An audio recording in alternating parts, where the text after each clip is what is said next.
Picture a boat that does everything right. A 22-foot cuddy from the late 90s, one owner, garage kept every winter.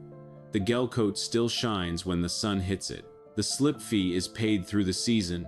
She starts on the first turn of the key and idles like a sewing machine.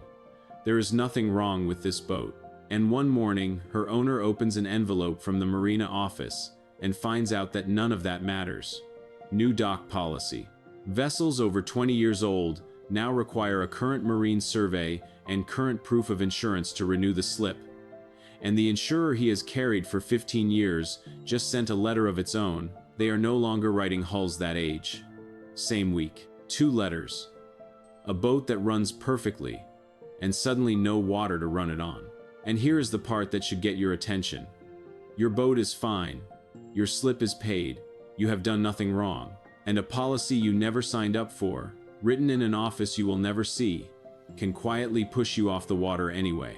That is the squeeze I want to walk you through today, because it is coming for a whole generation of good, clean, older boats.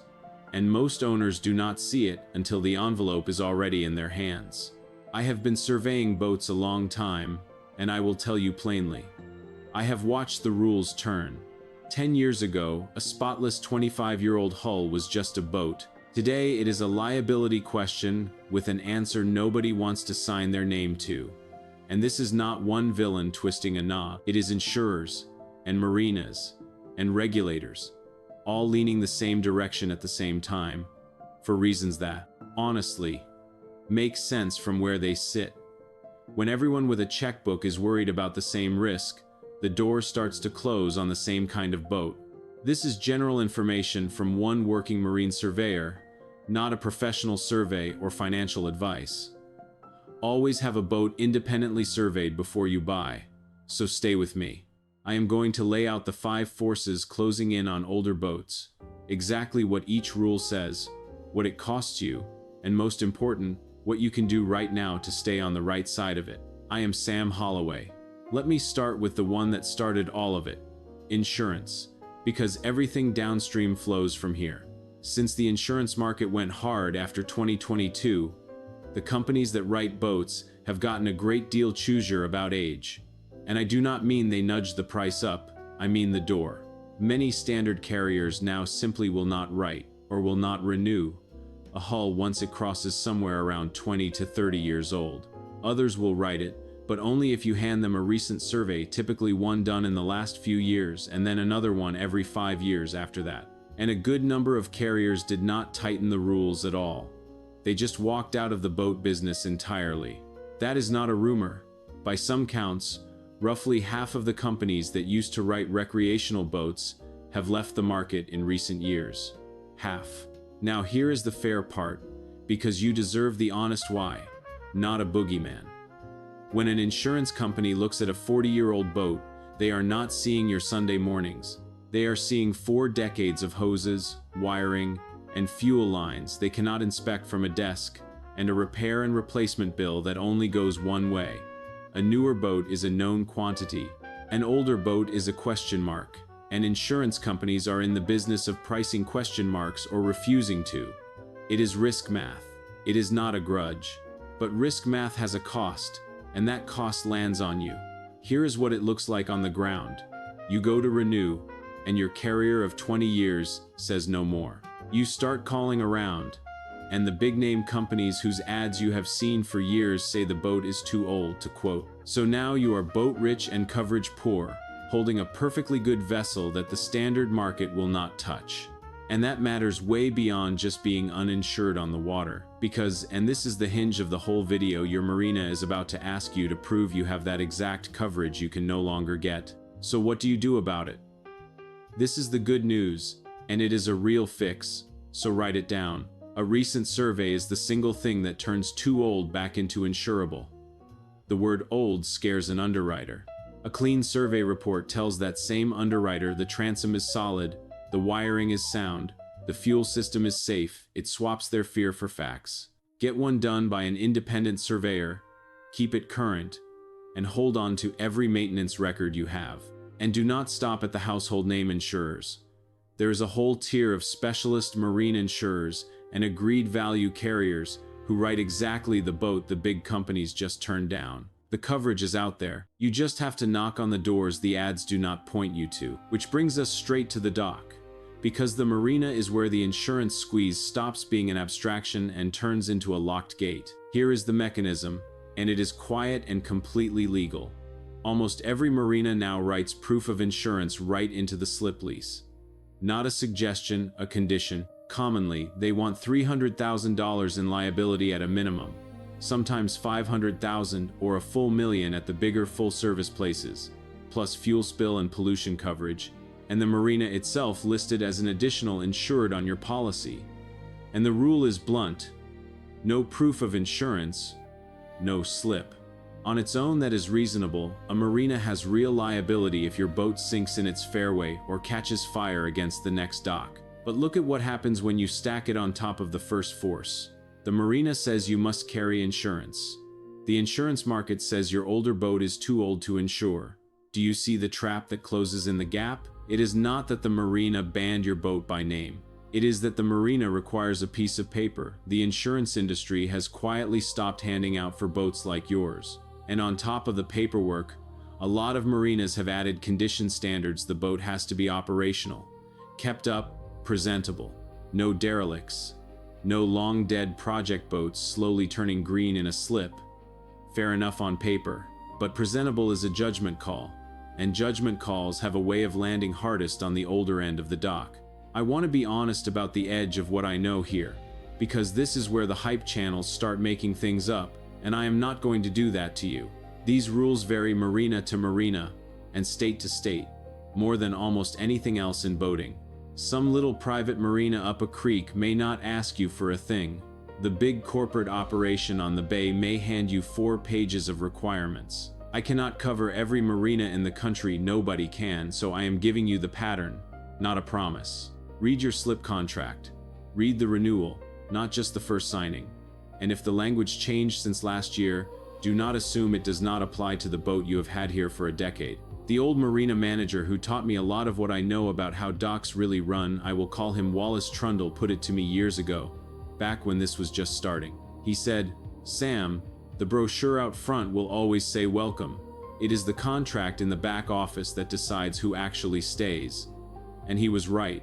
The brochure at the gate shows a family laughing on a pontoon. The new dock contract, 4 pages in, says vessels under 20 years only, current survey on file, proof of insurance annually. Same marina, 2 very different documents. The one on the wall is marketing. The one you sign is the rule. Now let me pull one owner out of the abstract, because I think you will recognize him. I know a man I will call Norm Belanger. Norm has owned the same boat for 35 years. Not a project, not a wreck, a spotless, lovingly kept older cruiser that half the dock stops to admire. This spring, his marina told him his boat was now too old for a slip renewal without a fresh survey and proof of coverage he was struggling to get, and his longtime insurer had already bowed out. 35 years of doing everything right, and a man who never missed a payment or a haul out was suddenly on the outside looking in.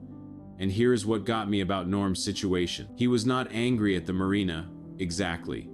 He was baffled. He kept saying, "The boat's never been better. What changed?" The boat did not change, Norm. The paperwork around the boat changed. That is the whole story of this squeeze in one sentence. All right, force number 3. And this one is about the motor on the back, not the paperwork in the office. Emissions rules on the water. Certain lakes and waterways now restrict which engines are even allowed to run, and the ones that get shut out are almost always the older, carbureted 2-stroke outboards. The clearest example is Lake Tahoe. The Tahoe Regional Planning Agency, the TRPA, put a rule in place years ago that only lets engines run if they meet a modern emissions bar. In plain terms, the older carbureted 2-strokes are out. What is allowed are the cleaner, direct-injected 2-strokes, the 4-strokes, and diesel's engines that meet the newer EPA and California Air Board standards. If you show up at Tahoe with a beautiful old carbureted 2-stroke from the 80s, it is not a question of how well it runs. It is not allowed in the water, full stop, and Tahoe is not alone. California's air rules push the same direction, and various lakes and reservoirs around the country have their own engine tier requirements. The fair why here is genuinely straightforward, and it is not a plot. An old carbureted two-stroke dumps a real slug of unburned oil and fuel straight into the water. By some measures, those Tahoe rules cut the gas pollution in the lake by 80 to 90% after the old engines came off. That is not a rounding error. If your drinking water sits in that lake, you can see why the regulators drew the line where they did. It is a clean water decision. It just happens to fall entirely on one kind of older motor. And the money consequence for an owner is sharp and specific. That older two-stroke may be the very thing that makes your older boat affordable. Repower with a modern four-stroke, and you are staring at many thousands of dollars, sometimes more than the boat is worth. So an engine that is perfectly good, perfectly legal on your home lake, can make your boat unwelcome on another. Which leads directly to the single most important tip in this whole video. Check the engine rules of the specific body of water before you buy the boat, not after. Before. I have watched people fall in love with a cheap older rig, buy it, trailer it to their favorite lake, and only then learn the motor is not allowed there. Do the 15 minutes of homework first. Call the lake authority, or the marina, and ask flat out, is my engine tier legal here? It is the cheapest insurance you will ever buy. Force number 4 rides in the fuel tank. And it is one a lot of owners walk right past at the pump. Ethanol. Here is the piece with a real 2026 hook on it. Starting this May, because of an EPA waiver, you are going to see 15% ethanol gas E15 for sale at a lot more stations than before. And here is the trap. E15 is prohibited for use in recreational boats. It is not just frowned on. It will void the warranty on marine engines from the major makers. And on older fuel systems, it does real damage. It eats the rubber and plastic in old fuel lines, corrodes metal, tears hoses, and clogs your filters with the bits it dissolves. Even the 10% stuff, E10, is hard on the oldest boats that were built before ethanol was ever in gasoline. So the pump gets cheaper and more available. The label gets easy to miss. And the boat that pays for it is the older one with the original fuel system. The Y is not a villain either. It is fuel policy written for cars, and boats just get caught in the wash. Cars can handle it. Your old fuel system was never designed for it. The consequence lands as a repair bill and, worse, a safety problem. A deteriorating fuel line on an older boat is exactly the kind of thing that turns into a fire or a breakdown 20 miles from the ramp. What you do about it is simple, and it is on you every single fill-up. Read the label at the pump. Buy ethanol free where you can find it, or stick to E10 at most, and never, ever put E15 in a boat. And if your boat is old enough that the fuel lines and tank are original, have them looked at. The rubber has a lifespan, and ethanol shortens it. Now let me pull all 4 of these together, because the real story is not any one of them. It is the pattern. Look at the direction of every arrow. Insurers pulling back from older hulls. Marinas requiring the coverage those insurers won't write, plus condition standards. Regulators restricting the older engines and the fuel they were built to burn. 4 different players, 4 different reasons, and every single one of them leaning the same way toward the newer boat and away from the older one. Nobody sat in a room and voted to ban your boat. It is worse than that, in a way, and simpler. It is just a lot of separate risk and liability decisions, all pointing the same direction at once. And the clean, well-kept older boat gets caught in the middle of all of it. And I have to give you the fairness beat here, straight. Because if I do not, I am just another guy selling outrage. This is not a conspiracy. Older fuel systems and older wiring are a genuine fire and sinking risk that is not marketing. It is claims data. Look at the numbers the boat owner groups publish from real fire claims. Something like 37% of onboard fires start in the DC wiring, and about a third trace back to the engine and fuel system.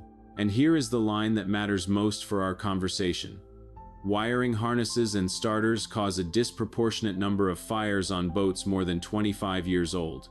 So when an insurer looks nervously at a 40-year-old hull, they are not imagining the risk. They are reading the same claims reports I read. The squeeze is real. And it is unfair to a lot of good boats, and the reason behind it is also real. Both of those things are true at once.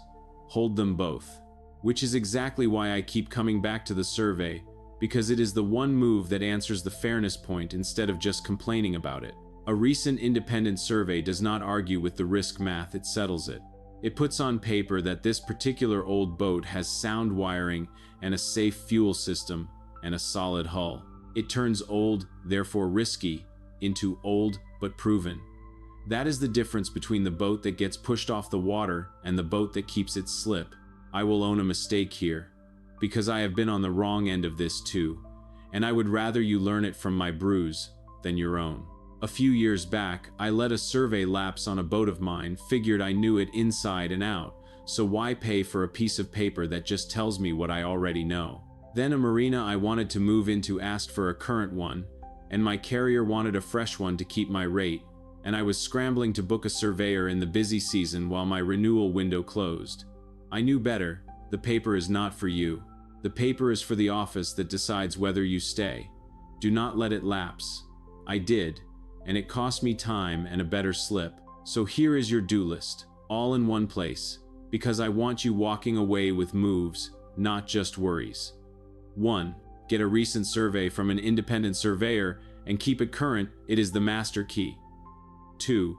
Keep every maintenance record you have. A documented boat is a defensible boat. 3. Shop the specialist and agreed value insurers, not just the household names, because the coverage the big companies dropped still exists further down the street. 4. Update the things the underwriters and the claims data actually worry about: the old fuel lines, the old wiring, because that is where the risk and the fires really live.